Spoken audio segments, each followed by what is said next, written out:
जय श्री राम। आज हमारे पाठ का 98वां दिन है। इस पाठ में हम श्री रामचरितमानस के सप्त सोपान उत्तरकांड का पाठ कर रहे हैं। श्री रामचरितमानस की बाकी वीडियोस की प्लेलिस्ट का लिंक आपको डिस्क्रिप्शन बॉक्स में मिल जाएगा। तो आइए शुरू करते हैं। माया की प्रचंड सेना संसार भर में छाई हुई है। कामादि, काम, क्रोध और लोभ उसके सेनापति हैं और दंभ, कपट और पाखंड योद्धा हैं। वह माया श्री रघुवीर की दासी है। यद्यपि समझ लेने पर वह मिथ्या ही है, किंतु वह श्री राम जी की कृपा के बिना छूटती नहीं।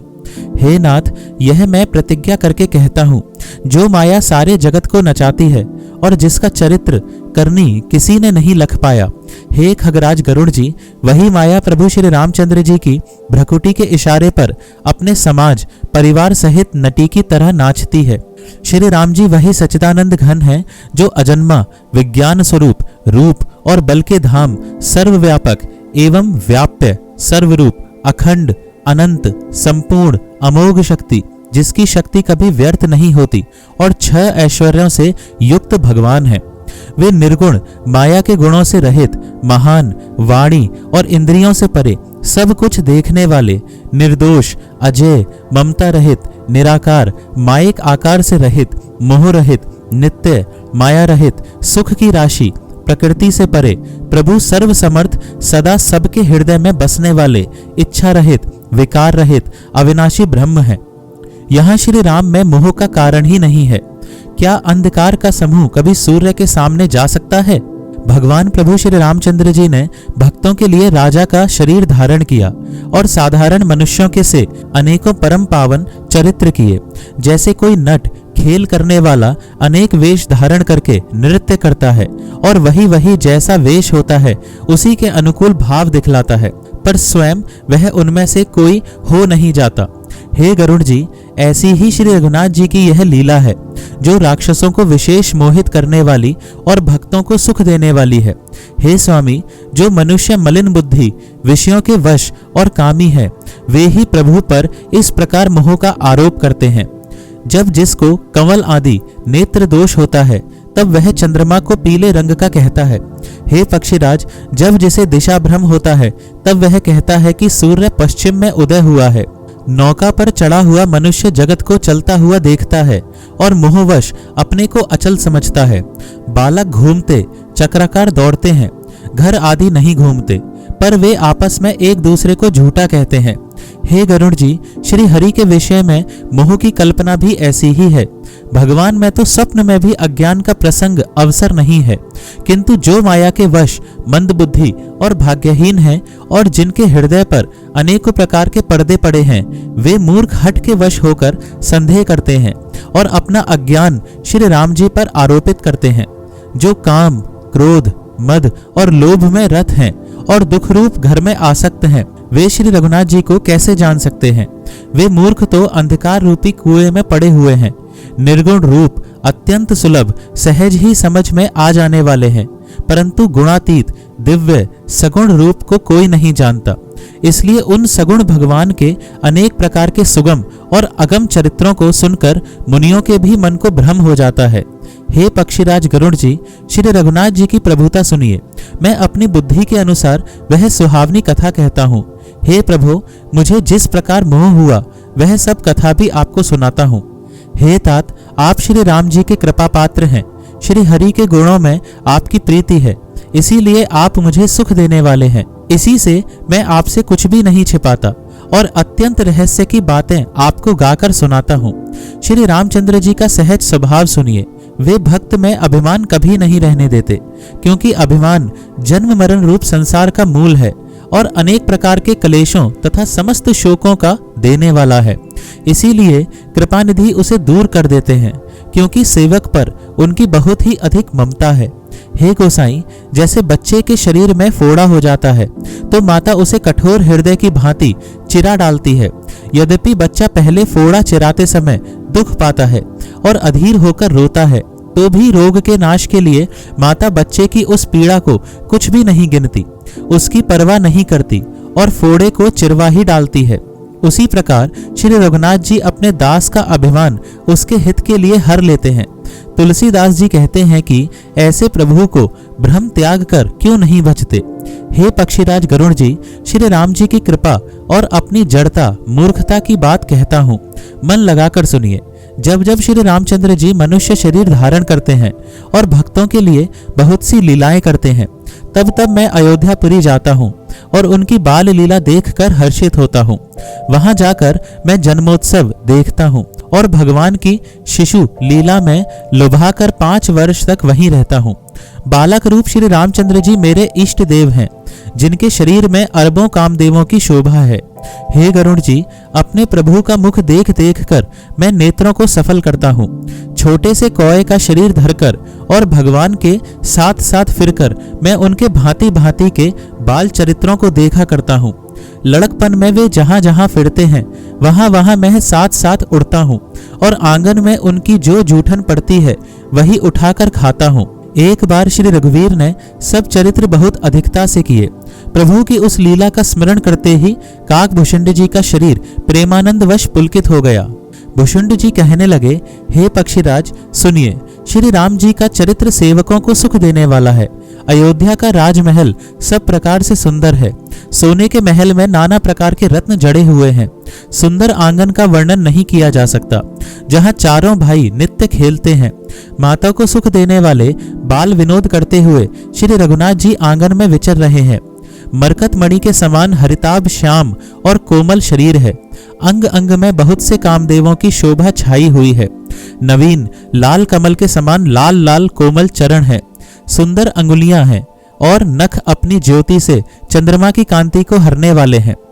तलवे में वज्रादि वज्र, अंकुश, ध्वजा और कमल के 4 सुंदर चिन्ह हैं।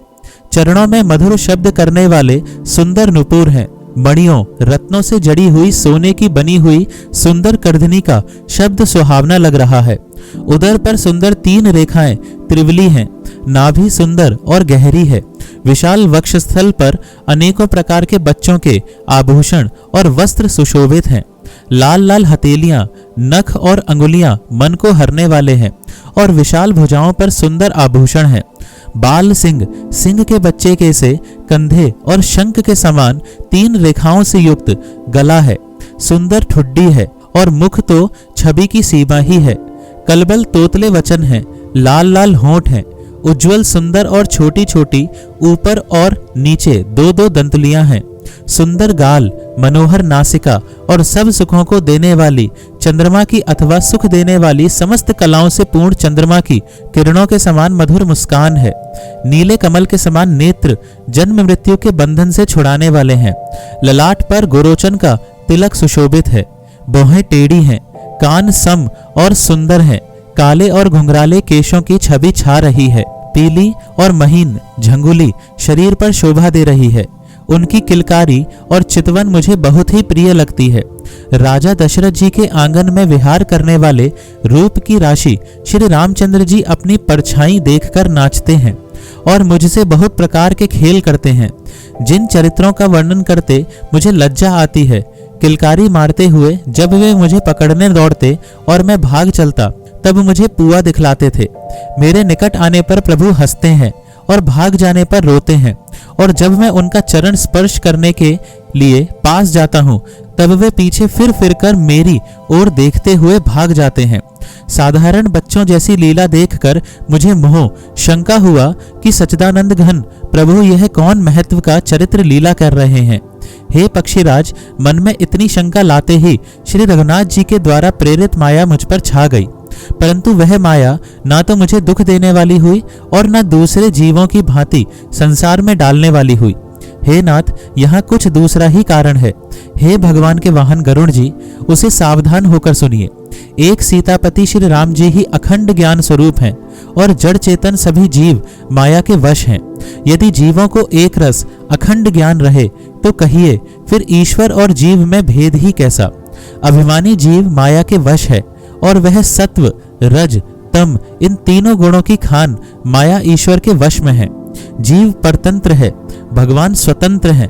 जीव अनेक हैं, श्रीपति भगवान एक हैं। यद्यपि माया का किया हुआ यह भेद असत है, तथापि वह भगवान के भजन बिना करोड़ों उपाय करने पर भी नहीं जा सकता। श्री रामचंद्र जी के भजन बिना जो मोक्ष पद चाहता है, वह मनुष्य ज्ञानवान होने पर भी बिना पूंछ और सींग का पशु है। सभी तारागणों के साथ 16 कलाओं से पूर्ण चंद्रमा उदय हो और जितने पर्वत हैं उन सब में दावाग्नि लगा दी जाए, तो भी सूर्य के उदय हुए बिना रात्रि नहीं जा सकती। हे पक्षीराज, इसी प्रकार श्री हरि के भजन बिना जीवों का क्लेश नहीं मिटता। श्री हरि के सेवक को अविद्या नहीं व्यापती, प्रभु की प्रेरणा से उसे विद्या व्याप्ति है। हे पक्षी श्रेष्ठ, इसी से दास का नाश नहीं होता और भेद भक्ति बढ़ती है। श्री राम जी ने मुझे जब भ्रम से चकित देखा तब वे हंसे। वह विशेष चरित्र सुनिए। उस खेल का मर्म किसी ने नहीं जाना, न छोटे भाइयों ने और न माता पिता ने ही। वे श्याम शरीर और लाल लाल हथेली और चरण तल वाले बाल रूप श्री राम जी घुटने और हाथों के बल मुझे पकड़ने को दौड़े। हे सर्पों के शत्रु गरुड़ जी, तब मैं भाग चला। श्री राम जी ने मुझे पकड़ने के लिए भुजा फैलाई। मैं जैसे जैसे आकाश में दूर उड़ता, वैसे वैसे ही वहां श्री हरि की भुजा को अपने पास देखता था। मैं ब्रह्मलोक तक गया और जब उड़ते हुए मैंने पीछे की ओर देखा तो हे तात, श्री राम जी की भुजा में और मुझ में केवल 2 ही अंगुल का बीच था। 7 आवरणों को भेद कर जहां तक मेरी गति थी वहां तक मैं गया, पर वहां भी प्रभु की भुजा को अपने पीछे देखकर मैं व्याकुल हो गया। जब मैं भयभीत हो गया तब मैंने आंखें मूंद ली, फिर आंखें खोलकर देखते ही अवधपुरी में पहुंच गया। मुझे देखकर श्री राम जी मुस्कुराने लगे। उनके हंसते ही मैं तुरंत उनके मुख में चला गया। हे पक्षीराज सुनिए, मैंने उनके पेट में बहुत से ब्रह्मांडों के समूह देखे। वहां उन ब्रह्मांडों में अनेकों विचित्र लोक थे, जिनकी रचना एक से एक की बढ़कर थी। करोड़ों ब्रह्मा जी और शिव जी, अनगिनत तारागण, सूर्य और चंद्रमा, अनगिनत लोकपाल, यम और काल, अनगिनत विशाल पर्वत और भूमि, असंख्य समुद्र, नदी, तालाब और वन तथा और भी नाना प्रकार की सृष्टि का विस्तार देखा। देवता, मुनि, सिद्ध, नाग, मनुष्य, किन्नर तथा चारों प्रकार के जड़ और चेतन जीव देखे। जो कभी न देखा था, न सुना था और जो मन में भी नहीं समा सकता था, अर्थात जिसकी कल्पना भी नहीं की जा सकती थी, वही सब अद्भुत सृष्टि मैंने देखी। तब उसका किस प्रकार वर्णन किया जाए। मैं एक एक ब्रह्मांड में एक एक 100 वर्ष तक रहता। इस प्रकार मैं अनेकों ब्रह्मांड देखता फिरा। प्रत्येक लोक में भिन्न भिन्न ब्रह्मा, भिन्न भिन्न विष्णु, शिव, मनु, दिक्पाल, मनुष्य, गंधर्व, भूत, वैताल, किन्नर, राक्षस, पशु, पक्षी, सर्प तथा नाना जाति के देवता एवं दैत्यगण थे। सभी जीव वहां दूसरे ही प्रकार के थे। अनेक पृथ्वी, नदी, समुद्र, तालाब, पर्वत तथा सब सृष्टि वहां दूसरी प्रकार की थी। प्रत्येक ब्रह्मांड में मैंने अपना रूप देखा तथा अनेकों अनुपम वस्तुएं देखी। प्रत्येक भुवन में न्यारी ही अवधपुरी, भिन्न ही सरयू जी और भिन्न प्रकार के ही नर नारी थे। हे तात सुनिए, दशरथ जी, कौशल्या जी और भरत जी आदि भाई भी भिन्न भिन्न रूपों के थे। मैं प्रत्येक ब्रह्मांड में रामावतार और उनकी अपार बाली लीलाएं देखता फिरता। हे हरिवाहन, मैंने सभी कुछ भिन्न भिन्न और अत्यंत विचित्र देखा। मैं अनगिनत ब्रह्मांडों में फिरा, पर प्रभु श्री रामचंद्र जी को मैंने दूसरी तरह का नहीं देखा। सर्वत्र वही शिशुपन, वही शोभा और वही कृपालु श्री रघुवीर। इस प्रकार मोह रूपी पवन की प्रेरणा से मैं भुवन भुवन में देखता फिरता था। अनेक ब्रह्मांडों में भटकते मुझे मानो 100 कल्प बीत गए। फिरता फिरता मैं अपने आश्रम में आया और कुछ काल वहां रहकर बिताया। फिर जब अपने प्रभु का अवधपुरी में जन्म अवतार सुन पाया, तब प्रेम से परिपूर्ण होकर मैं हर्षपूर्वक उठ दौड़ा। जाकर मैंने जन्म महोत्सव देखा, जिस प्रकार मैं पहले वर्णन कर चुका हूं। आज बस इतना ही पाठ। आइए थोड़ा नाम जप करते हैं। राम राम राम राम राम राम राम राम राम राम राम राम राम राम राम राम राम। जय श्री राम।